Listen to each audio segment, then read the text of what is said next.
So I think these tiny little lever tweaks, 10% more on your business could be significant. It could be 50 grand. And then we get 20% lift. Now we've added an extra 100 grand. And now we're starting to move in the direction you want to move in.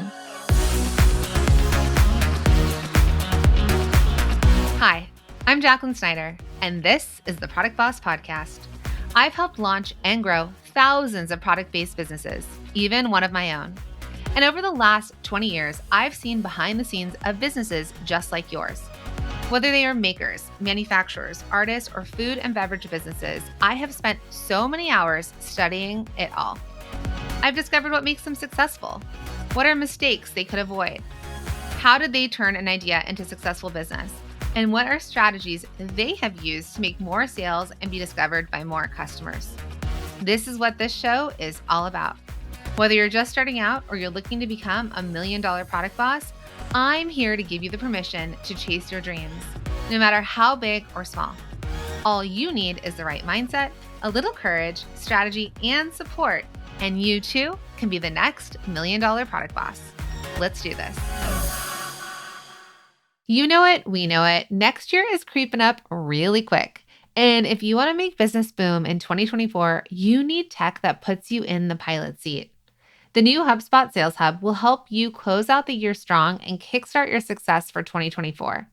Teams can collaborate on every inch of the customer journey and keep operations running smoothly with a comprehensive prospecting workspace and powerful sales analytics tools that keep data connected across teams. Speed up your workflows and navigate your platform with ease with the AI-powered conversational platform, ChatSpot. And use AI Assistant to write copy, generate emails, outline posts, and more. They'll help you whip up assets and execute tasks that used to take hours out of your workday. HubSpot Sales Hub lets you accelerate every facet of your sales operation with precision, and with over 1,400 integrations, there are tons of ways to mix in new features. So finish out Q4 strong and gear up for the new year with HubSpot Sales Hub. Learn more at HubSpot.com/sales. Welcome back to another episode of the Product Boss Podcast. We're here with another behind the scenes coaching call for you. Today, you're going to hear Suse Fletcher of Superlove Merino. She's selling a high-end product with merino wool that her and her co-founder are incredibly proud of, and they should be, because they saw a massive explosion of sales in 2020, and they have done an amazing job. But sales have flattened out since then. What can they do to recapture the growth and put themselves on an upward trajectory? Let's find out. Welcome to the show. So we are currently working together in the Inner Circle Mastermind, and it's been such a pleasure to get to know you and know about your brand and everything you're doing. But I would love for you to share with our community and our listeners a little bit more about Superlove. Okay, so we're Superlove Merino, and clues in the name, we're a merino wool centric brand, and mostly we do children's wear, but we've just branched out into women's wear in the last year. We have been going for 10 years. We celebrate our 10 years next month. And basically, yeah, we're a startup, bootstrapped, completely from the ground up product-based brand, to the point where about 2 years after we started our brand, we decided that we were going to in-house the production. For those that have experienced merino, you'll know that it's pretty expensive stuff. And we were just finding that unless we had complete control over the production, any mistakes were just too expensive. So basically it's Becky and myself, and we are a bit like yin and yang, really. Becky is a really amazing product designer. She can kind of take an idea and make it into something real. And I am a sort of extroverted, businessy sort of person that likes to make things happen, but I actually can't sew a stitch. So we really need each other. And we've had 10 years of being two halves of a whole. And we're like work wives now. We're like probably more close than we are to our husbands. Yeah, I mean, in that time, we have gone from knowing every name that came through our Shopify website, every order, to now we're much bigger. And we had this huge doubling during the COVID year. We literally doubled And we had no staff either because they were all at home looking after their children. So that was not very fun, but it was amazing. Where we kind of went from about 200,000 a year to 400,000 a year. And since then, kind of we haven't really slid back, but we haven't grown any further either. We sort of doubled overnight in 2020. And then in 2021, 22, 23, we've sort of carried along that it would be 500 US mark, half a million. So, and I mean, it sounds like a lot, but it isn't just us. We have 4 staff. We have a large premises because we are a factory. We have lots of machines. So we've got ourselves a pretty complicated and difficult business. We often say there has to be easier ways to do this. So it's big, but it's also very complex and very hungry. And both Becky and I frequently have periods of overwhelm where we're really, we have lots of things going on where we are still quite in the business. That's kind of, that's our 10 years in a nutshell. Okay, amazing. And I want to congratulate both of you on having a $500,000 business. It's huge, but I totally get what you're saying. Now, listen, we can have these huge leaps and bounds years, and I'm sure you experienced that, right? So you grew rapidly, you doubled your business, which is significant, 250,000 to $500,000. And then probably you needed to restructure your business as well. I'm sure you needed to get back into the operations of it, the team, because you needed to meet the demand and because you said it was just really the two of you back then when it all blew up in a good way. We had a couple of staff then, and we had already begun our factory at that point. Okay. Actually, our staffing hasn't massively changed since then. It was just the two of us to begin with, but after sort of year 2 or 3, I can't even remember now, Becky, but we started out getting our product in from an external factory, and then we've in-housed it from there. And actually now we have a slightly mixed model where we do a tiny bit of outsourcing, but I think Becky said to me earlier, it was about 80% of what we sell we make. Whether that's where we should be, we're not sure, but that's what we felt like we had to do to get that quality the way we wanted it. And we've kind of gone through this thing of, in the first couple of years, we were just focusing on creating all of the structures for the business and creating the range and getting our supply chain right. And then in the next couple of years, the big bad boss that we had to tame was production itself. And we've really only just done that. Things like having all the fabric at the right time of year rather than having to buy it in dribs and drabs.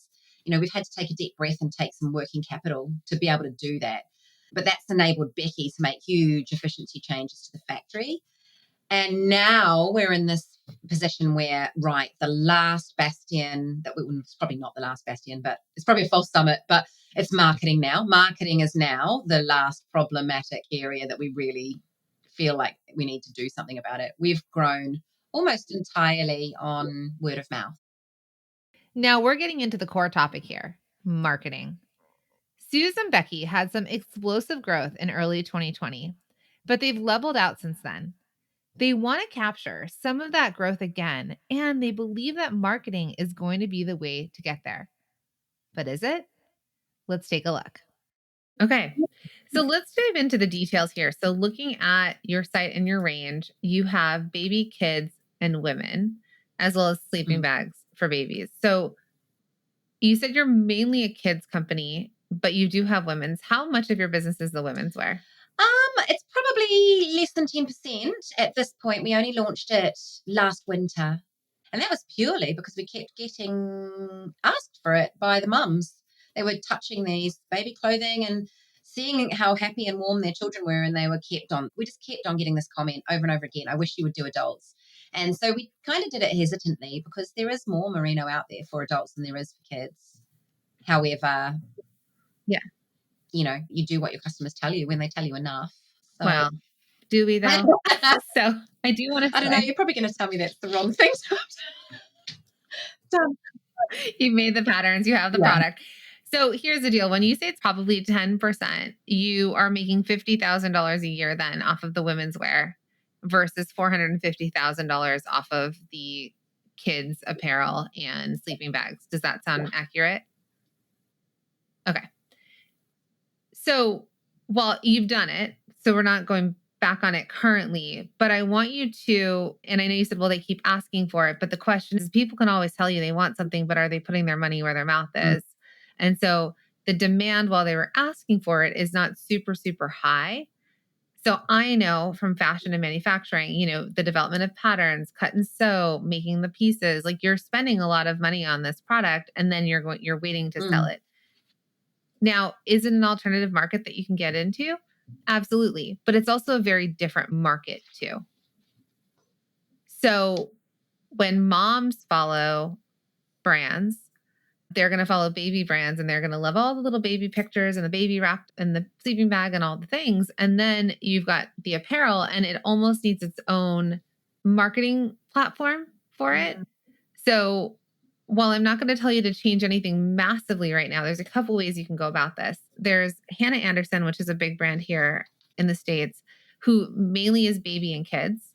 And they do dip into adults, but only during the holidays because they do family matching PJs, for example. So that's when they dip into the adult sizes, but it's not all year. And when you follow them, you this is a children's brand first and a family brand second, but they have not launched as far as I know, they haven't launched a women's wear line or a menswear line. And they do beautiful cotton pieces, but they're not expanding into that market. So I think as you both start to process this, either it's a website where Superlove Merino kids or whatever, or women's, and they're almost their own tabs. So that if you did do marketing for women's, people come in to that and you're growing an audience there. Gap here in the States. If you go, there's Gap Kids, Gap Body, Gap Men's, Gap Women's, having different brand tabs so that the marketing can be different. Because when I land on your site, like you said, your very first picture is such an adorable baby in a crib. And there's kids and baby and all that. And then there's women and it's okay, but she may be here more to buy for her children, or it's a connection over. So you show photos and you make it about matching because you've got the kids. So you show a family together in all the matching solids. Because right now we can all match in prints, but what about for the family who actually doesn't really necessarily want the prints? You could almost take a positioning that it's not about prints, it's about the solids and imagine cute family photos. I want you to just kind of show it, or mommy and me matching sets. So your photography for the women, the photos are of women, and as a brand for women, they're fine. But as a brand for moms, and I'm going to say younger or new moms based on what you're selling to the children, because their sleeping bags and babies are quite big for you, right? Yeah. Yeah, they're out. Yeah. So you have to think about birthing age. I'm saying this in the most polite way. Not polite. I'm not trying to be ageist, but if we're thinking about who the customer is, then she needs to see herself reflected in the photos. Does that make sense? Yeah. Before we can start talking about marketing, we need to get really clear on what we're selling and who we're selling to. You know that we're all about the best sellers here at The Product Boss, and that's what we're trying to focus on here. If we could only push one thing with Superlove, what's it going to be? So from a marketing perspective, I just want you to weave together stories of why mom, because she's making the buying decisions, where and why she's going to buy women's wear from you and kids wear. Kids, you have babies, toddlers, they can buy across all their children. And how could we think about, gifts for gifts for the family? Obviously dad's left out, but that's okay in this particular case. That's why we haven't carried on, because we wanted to do it, but in a very sort of secondary, cross-sally kind of way. We definitely didn't want to compete with what our main game is, and I mean, all of our branding is kind of geared towards that. It's not appropriate branding for men's merino, I don't think. And yeah, well, if for right now, what we want to see is we want to see growth. And you can think about growth as vertical, or so you were thinking, how do we create other brands? Because if we can make $450,000 off kids, can we add on women's and make $450,000? Just say, for example. But right now, the core customer base that you have, and like you said, the word of mouth, people telling people about your brand, that's how you grew. That is staying within the mom circles for children and babies. So now what I want to dig into, because if you said you've hit this plateau, I know you run ads, so we're constantly running like customer acquisition. We're getting new customers, but do you know the return rate of your current customers? Like how many people come back and they buy again? Yeah, it's about 65%. So, Okay. I mean, at any given time, it's quite high. And we use a really, this is the finest merino possible to get hold of. It's our obsession. And really, we'd be more profitable if we just used the cheap stuff, but we don't. And so as a result, Right. we do have a reasonably high expectation that when people buy it once, which is probably through a gateway product like a sleeping bag or a baby item, they're likely to come back. And I guess, again, that's why I think if we had to push like a women's wear range from the beginning and try and sell it in from scratch, it would be a harder proposition for us to justify. But they're easy to sell simply because if the mum has any disposable income left over, then she's likely to sort of say, "Oh, I want that," and it sort of sells itself to that same customer. We hope, but it is about. I mean, it's been as high as 75 month on month. Sometimes it's down at 60, but it averages out at around 65% of people are taking Because time. I want to figure out why there's the plateau. Because if you're working on customer acquisition and we've got new people always, plus we have 65 to 75% of people coming back to purchase. And we know that there's a certain amount of time. So we know that for let's say she came in and she started buying sleeping bags for baby. We have to sell her as many sleeping bags as we can during that probably first to 18 months, year of life, right? Of their babies, because that's when they need the sleeping bags the most.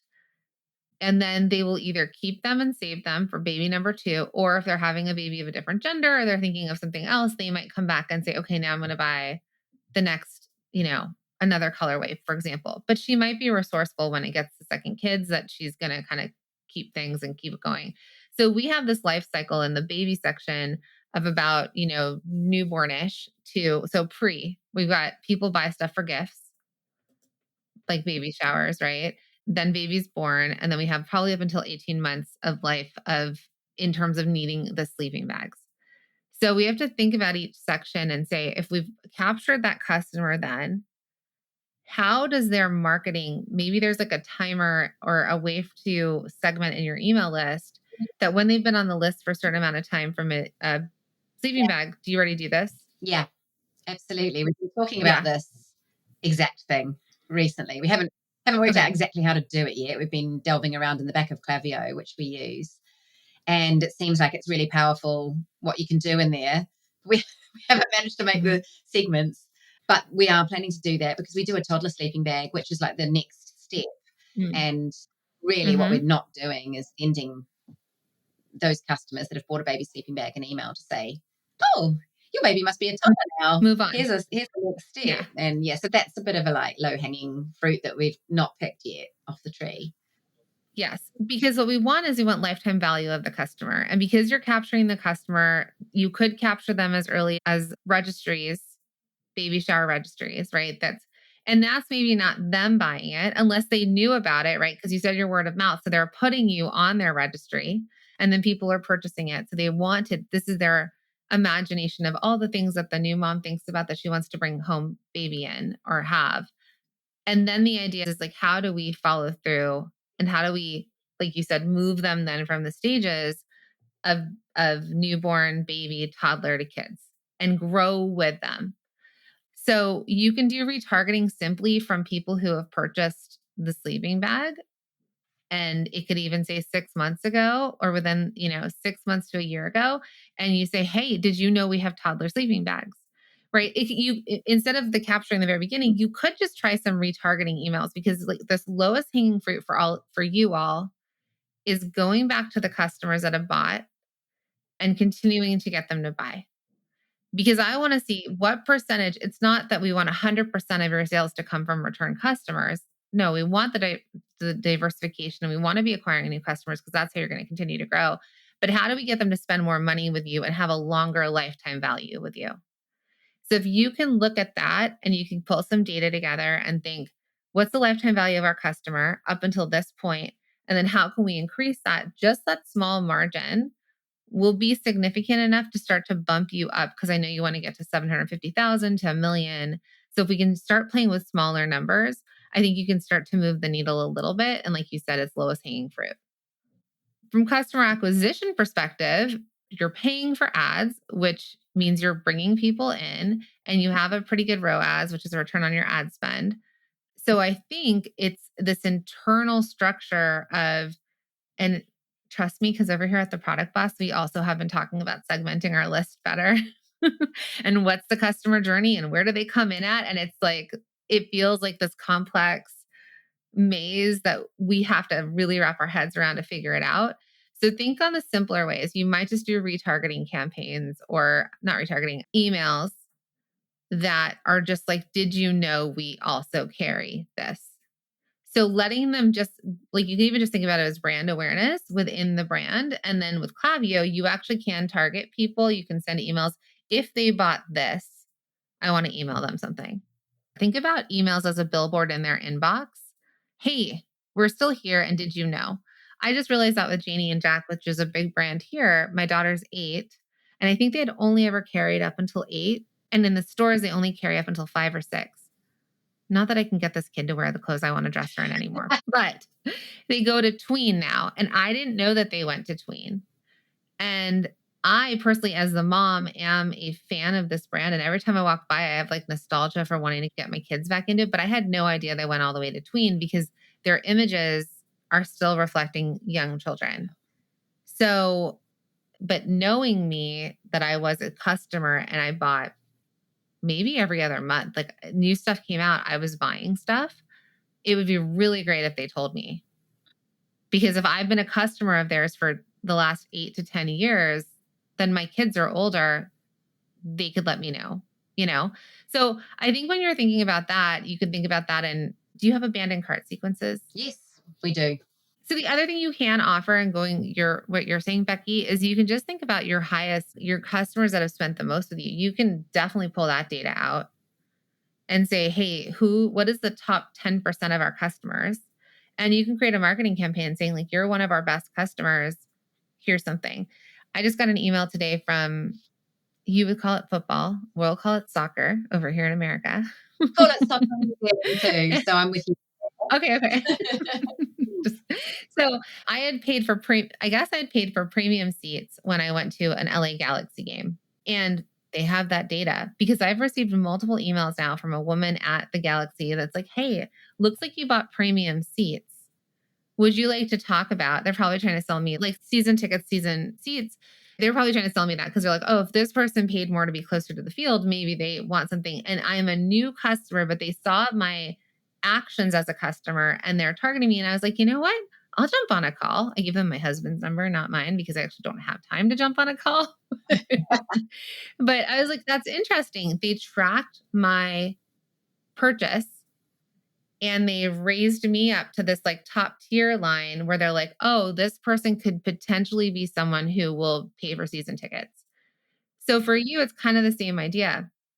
Your super fans, the people who really love you, you could absolutely offer them some sort of discount if you wanted, or you could also do the other side where there's like those member loyalty points that people earn points with you.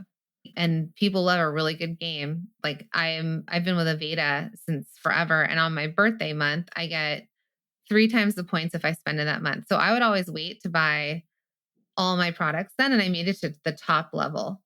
So you can do birthday month, double points. They can earn points with you, things like that. And another thing you can also do is you could always send out a survey that's like your kid's birthday month. Like they could register their kids. Mm-hmm. And then you can send them a promotion to try and like, hey, you got a discount in the month of whatever, your birthday. So I think incentives like that. And then what I see as the lowest hanging fruit for you right now is going back to your current customers. Okay. Yeah. Cool. Great. We can do that. It's podcast recommendation time, and I am so excited to talk about one of my favorite shows right now, which is Imperfect Action, hosted by Steph Taylor. And it's brought to you by the HubSpot Podcast Network, the audio destination for business professionals. Now, if you want marketing insights without the fluff, I'd love for you to tune in to this podcast. Now, there's an episode recently that I love, and it's called Stuck and Overthinking. Here's how to start taking imperfect action in your business. And this episode is a game changer. Steph unveils a 4-step process to move past hurdles and just dive in. It's real, actionable advice from a marketing pro. So, listen to Imperfect Action wherever you get your podcasts.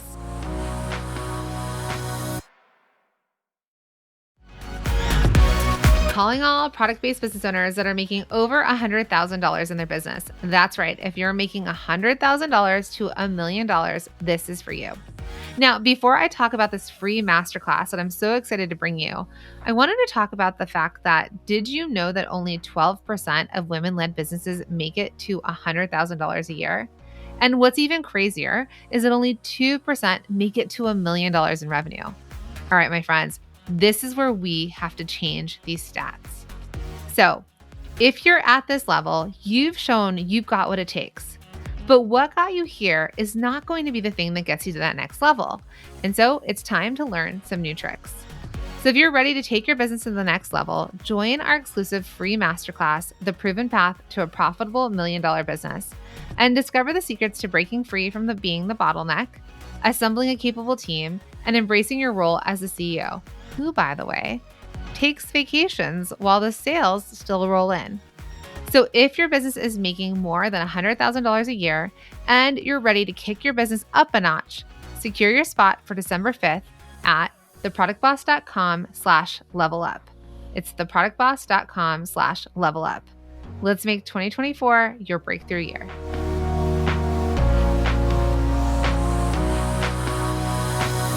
Look, running a business is hard enough, right? We don't want to make things any more difficult than they need to be. So when you found something that works, sometimes the simplest thing to do is to double down on it and get even more out of it. But we're not going to stop there. Suse has been looking at branching out into Amazon. So let's see if that's a smart move for the business and how they can leverage a new platform. So a quick question to answer for you, because you're saying Amazon. Yeah, we've wrestled with it a bit. And I think we've decided to do it, but in a limited way, where we've got a lot of stock of things. Some things we've outsourced, so we have much higher stock levels than the things that we make in-house. And so I guess we can afford to have those open up on another channel. And I guess we like the fact that it isn't all out there. You've still got to come to our website for the full experience. But, I mean, we don't really know. It's a hard one. We're only going off how we feel about Amazon. And Amazon in the States might be quite different. I mean, we certainly saw it as having potential, not so much in Britain because we have a presence here, but perhaps a new channel to be discovered by new people, but as a possible way of selling into the States a bit more, because obviously to ship one by one, it's just a bit harder. We do have quite a lot of customers from the States, but considering the size of the States, not really, it could be much bigger. So we had thought about like setting up on Amazon as a way in there. So I don't know what you think about that. Yes. I'm just looking at the Amazon percentage of households in the US because we have quite an addiction to Amazon here. We do here too. So, so approximately back in 2022, 62.2% of the United States population held an Amazon Prime membership.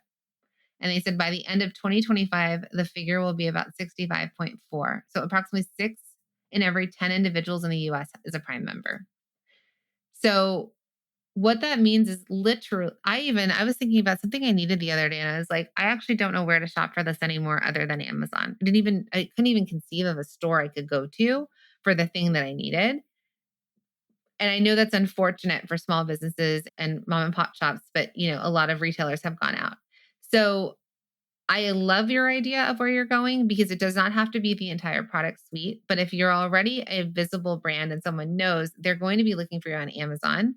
And Amazon has Amazon Registry, which a lot of people do baby registries on it.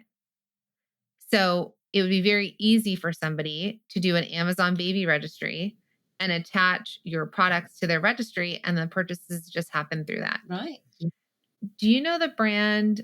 And friends don't shop from them because they're competition. So we're just going to say keep. Yeah.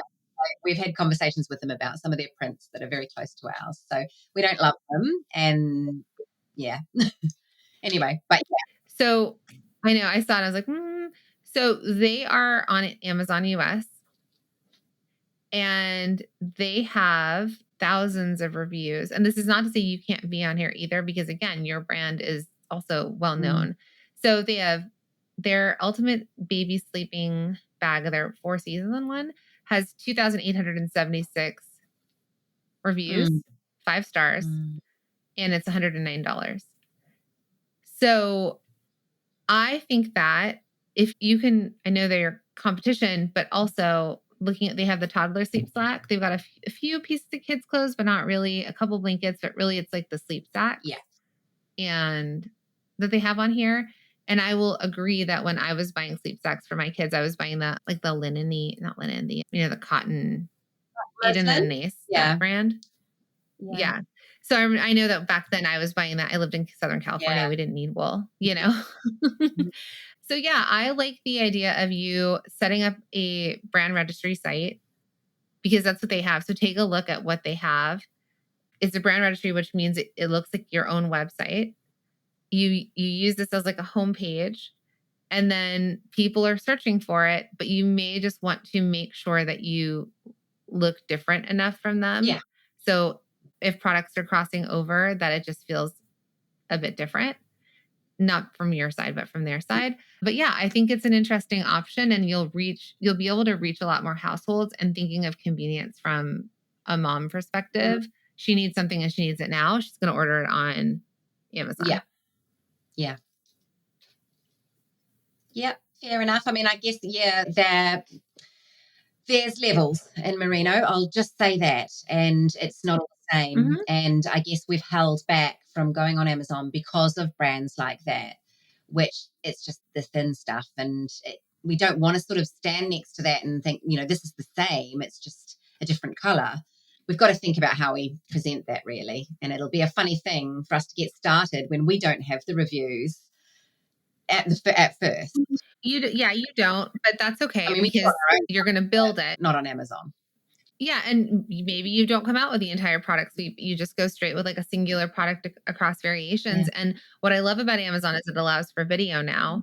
And so in your video and in some of your other images, you can say what's different. Like it can be like superior quality, ways that you can actually do these words or symbols that make them realize it's different, and it's more expensive because it's different. And then you can tell through your email, you could tell your American customers, we're on Amazon right now, and you send them a link to shop.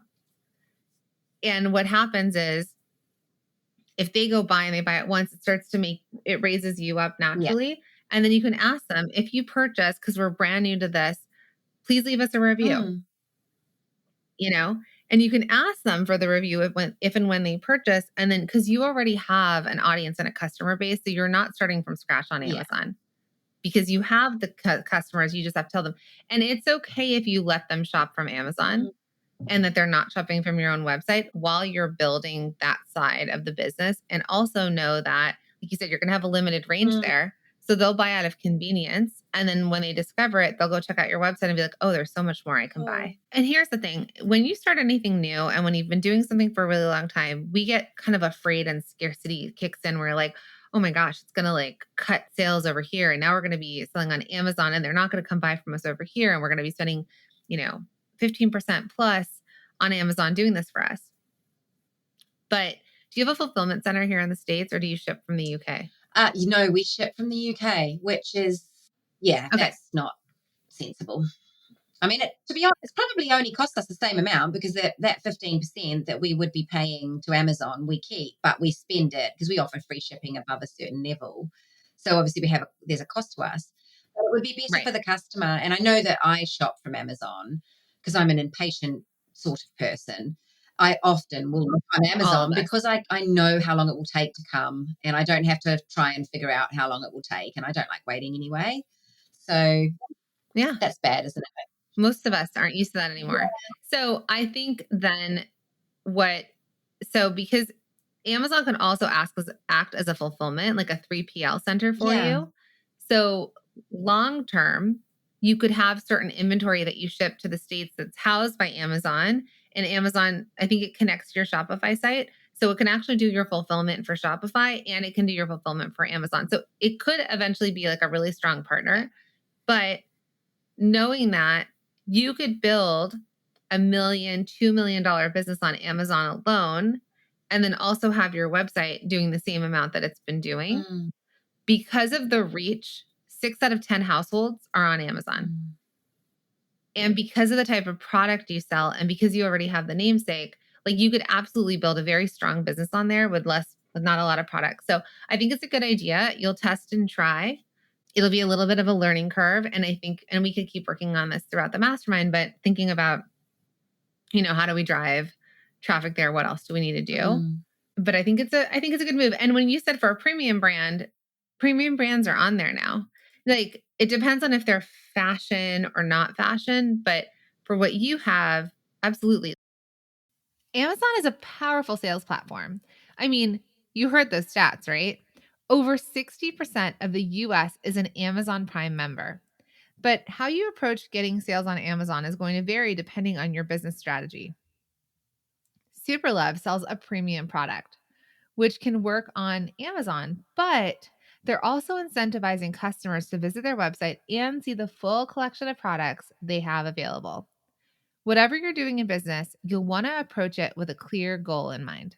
What else can I cover for you? Well, we were talking today about overwhelm and how hard it is to do the marketing, which is kind of sitting on my desk at the moment. And I'm getting through some of it, but I'm not getting through as much. For instance, that segmenting job has been sitting with me for over a month, probably more like 2 months. Mm-hmm. And I'm just not getting to it because I have all these other things that I'm doing. And I'm just about managing to do some campaign marketing. I'm putting an emailer out, once every 10 days and doing a bit on Instagram. Probably not as much as I should be, but as much as I can. But generally, the sense is overwhelm. And Becky and I were talking about it today and wondering whether we are in our own way a bit here. We have a Google Ads freelancer who's amazing. And we have a marketing consultant who's really technical. She's like a techie whiz who works in with us as well. But generally, all of the execution is falling to us or me. And we were talking today about whether we should start outsourcing more and whether we should get someone to do some PR for us, whether we should get somebody to do some SEO copywriting, which is another job that's sitting on my desk. And I tend to get the jobs that I sort of know how to figure out, but I don't actually know how to do. And I've probably never done it specifically before. But I'm just that kind of person that will go and work it out. But it does take me probably 8 billion times longer than it would take a pro, even though I'll get there in the end. And I guess it's just feeling a bit like crawling through glue.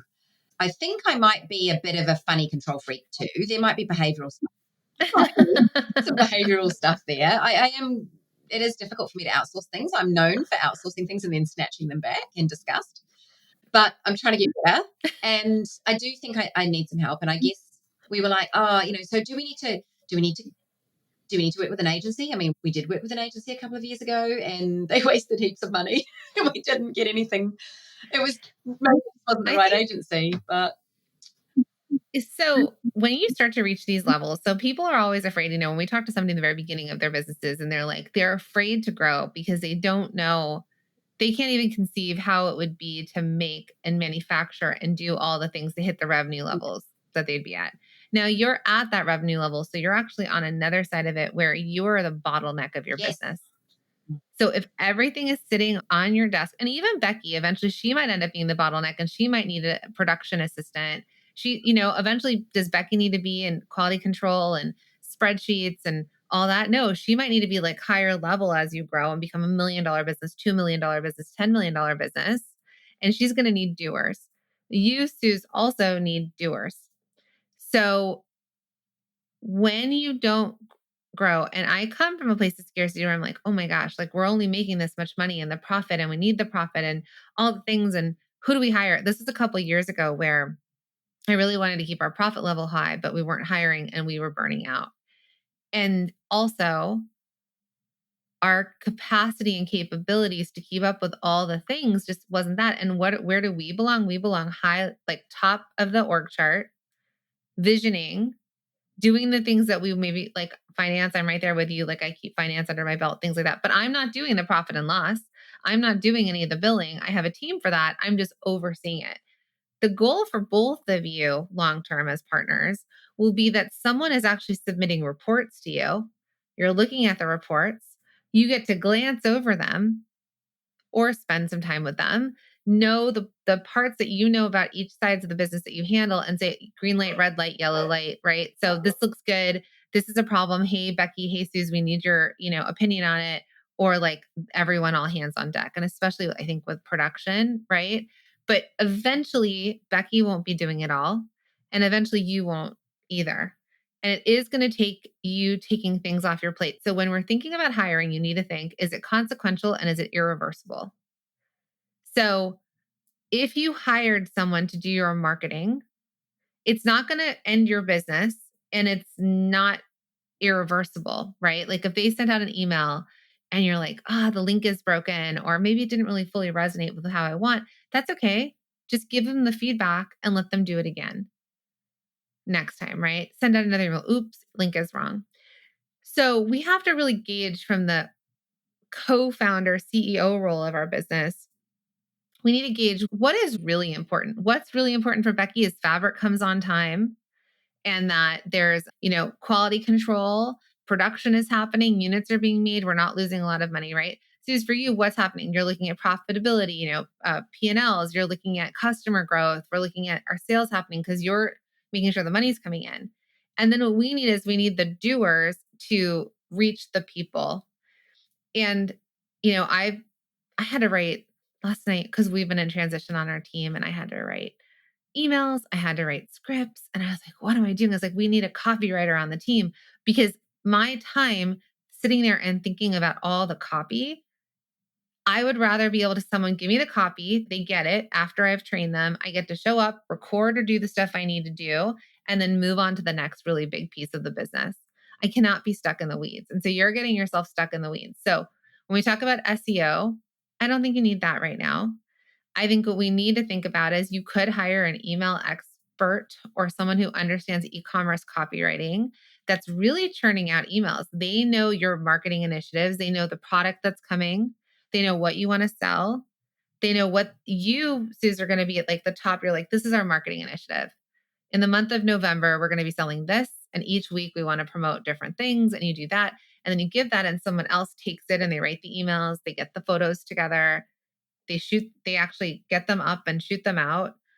And if social media is a big part of your game, you can also include that. But I don't even know that an agency is necessary versus there's a lot of people out there that can be contractors and not full time that can either deliver you per piece. Like we will do 3 emails a week for you for X amount of money. Or, hey, can you work for me 10, 15 hours a week? And you're going to handle all of my content. Okay. Yeah. The point in hiring is to take things off of your plate as a business owner so that you can focus on the things that matter most, the things you love doing in your business. Yes, it can be difficult upfront to find the right people. There will be a transition before you see the results. But if you want your business to grow and you're already feeling overwhelmed, there's no other option. So I just want you to look at when you invest in team members, it's getting stuff off your plate so you can do higher level stuff, allows for you to be visionary, and you're no longer the bottleneck. Because what also is stopping your growth, we know that there's the return customer aspect, and then there's the customer acquisition, but are we marketing to them enough to be driving sales? So I think these tiny little lever tweaks could really, 10% more on your business could be significant. It could be 50 grand. And then we get 20% lift. Now we've added an extra 100 grand. And now we're starting to move in the direction you want to move in. Awesome. I think you've got a great business. I'm really proud of both of you and that you've been able to, and Becky, because I come from your world too, like I do not envy you being in the factory, but I miss it also. Quality control days when I was like going through everything and all the things. But you're doing a great job. So we'll continue to kind of dig into this in the mastermind. But I'd love for you, for the podcast purpose, if you could share with our listeners how they can follow you and how they can buy from you. Okay. Well, our website is superlovemerino.com, and we're on Instagram as Superlove Merino, at Superlove Merino, and that's our main two channels, and I guess on Amazon soon too. But We'll not let you quite all yet. know. We're still going through it's a real process getting on there, isn't it? So yeah. It is, but I think it'll be a really cool add-on as a revenue channel as well for you as well, and solve some of the logistical issues, especially being in the UK. It helps you reach Yeah. more people in the US. So thank you so Awesome. much. I absolutely loved this call with Suse. We were able to look at her product offerings and hone in on her bestsellers so her marketing was focused and consistent. We broadened her sales channels by opening up multiple streams of income, and we helped her get on the path to beating overwhelm by outsourcing some of her tasks, as long as she can get over that pesky perfectionism. So, as always, there are universal lessons to be found in these specific case studies. If you relate to any of Sue's circumstances, apply some of these tactics we discussed and see what can happen in your business. And if you see a win or you had an aha moment, make sure to DM me over on Instagram at The Product Boss. I'd love to hear your key takeaway. Thanks, friends.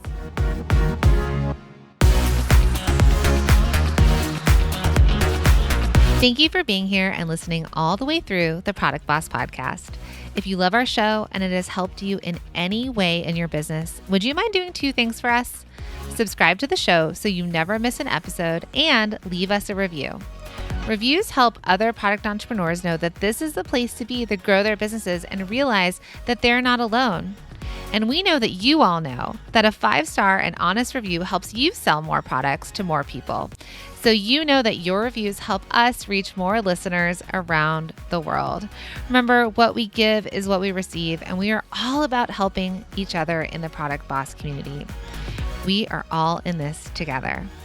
We would be so appreciative of you if you could take the time right now to subscribe, leave a review, and even share this episode on social or someone you know so we can impact more lives. And remember, subscribing means that you will get notified each time we release a new episode so you never miss a thing. You have helped us grow and climb into the top 10 of all marketing podcasts, and together we can keep climbing. Thank you, friends, and remember, there is room at the top for all of us.